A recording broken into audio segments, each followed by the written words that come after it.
আসসালামু আলাইকুম। লাইফে অনেক কাজ শিখেছি, বিশেষ করে শিখতে হয় নাই, দেখা মাত্রই অনেক কিছু জানতাম, কিন্তু যে লাইফে কিছু করতে পারি নাই। কেন বলেন তো?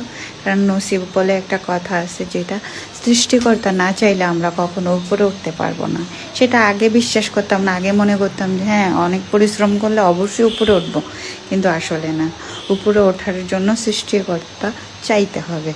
তো হয়তো সৃষ্টিকর্তা আমার ভাগ্যটা লিখতে ভুলে গেছে, ওইটার জন্য আমি লাইফে কিছু করতে পারি নাই, বা জীবনে অনেক ভুল ছিল, ভুল সিদ্ধান্ত ছিল, যেটার জন্য আমি সামনে আগাইতে পারি নাই।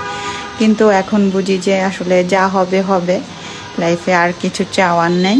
কিন্তু লাইফে চেষ্টা করি, অনেক পরিশ্রম করি, আমার মতো পরিশ্রম মনে হয় কেউ করে না, কিন্তু পরিশ্রমটা করি নিজে ভালো থাকার জন্য। কারণ একটা জিনিস হচ্ছে যে পরিশ্রম করলে অন্তত পক্ষে নিজে ভালো থাকা যায়।